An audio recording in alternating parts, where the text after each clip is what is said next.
this is Art, and this is from my book, One More Hug. When I was in my late teens, I was involved in a theater group, and there was always a lot of downtime between classes, and we would usually just sit around and get to know each other or play games like word association. Acting is 90% observation, and I'd find myself staring at strangers, observing the way someone opens a door or sits in a chair or looks at the phone when it rings. The whole thing is a study in human nature. We were actors, but we were also a bunch of dumb kids, and we did some dumb kid things.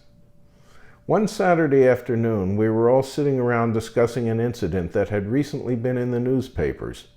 I don't remember the city, but a woman was being brutally raped while an entire crowd of bystanders stood around and watched. No one called for help. No one phoned the police. No one tried to help this poor woman. They just stood around and watched. It was certainly a sad but interesting commentary on human nature. No one wants to get involved. Based on that incident, my friends and I decided to try an experiment of our own. One summer evening, 4 of us piled into my friend Andy's red Plymouth Fury and headed for DuPont Circle in downtown Washington, D.C., where we lived. We drove around to find a spot where a lot of people were gathered, and then we began our little game. We let Neville out of the car and waited for him to walk a block or two. After Neville had sufficient time to tell a few people that he thought someone was chasing him, the red Plymouth Fury drove up to where he was and came to a screeching halt. As my friend Bill and I jumped out of the car to chase him, Neville started running down the street until Bill and I caught up with him, and a struggle ensued. Then Bill and I dragged Neville, who was kicking and screaming, to the car where Andy was now waiting with the trunk open. Bill and I threw Neville into the trunk, slammed the lid, and jumped back into the car just in time to pull away with tires screeching. As we drove away, we would look back and observe the reaction of our would-be audience. At the time, we really didn't see anything wrong in what we were doing. It was simply an acting exercise, a study in human nature, and we performed our little skit several times during the evening. Oh, by the way, did I mention there was a gun involved? It was only a toy gun, but it really seemed to add an air of realism to the skit. That is what got us, me, in so much trouble. Big trouble. It seems that one of the bystanders thought I was pointing the gun at him as we made our getaway. He was naturally scared out of his wits, and he copied down the license number to give to the police.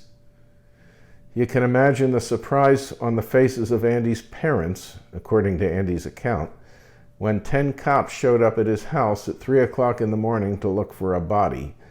Andy explained to the police and to his parents that the whole thing had been a prank, but the cops still insisted on examining the car, and in particular the contents of the trunk.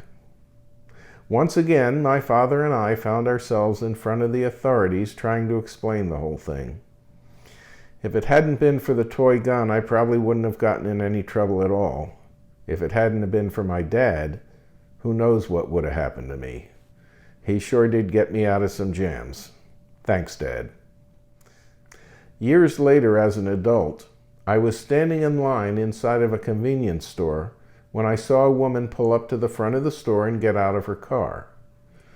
As she approached the front of the store, she tripped on the curb and fell face down on the pavement.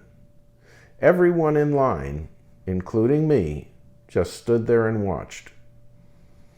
No one wanted to give up their place in line. No one wanted to get involved. After several seconds, a passerby asked the woman if she was all right and helped her to her feet. And to this day, whenever I think of that incident, I feel terribly ashamed of myself. I would hope that if it had been my wife, or my mother, or my daughter, or my sister, that some kind soul would have gotten out of line to offer assistance. But at the time, I just didn't bother. I hope you like my vlogs, and if you do, please leave me a comment at the bottom of your screen. And thanks for watching.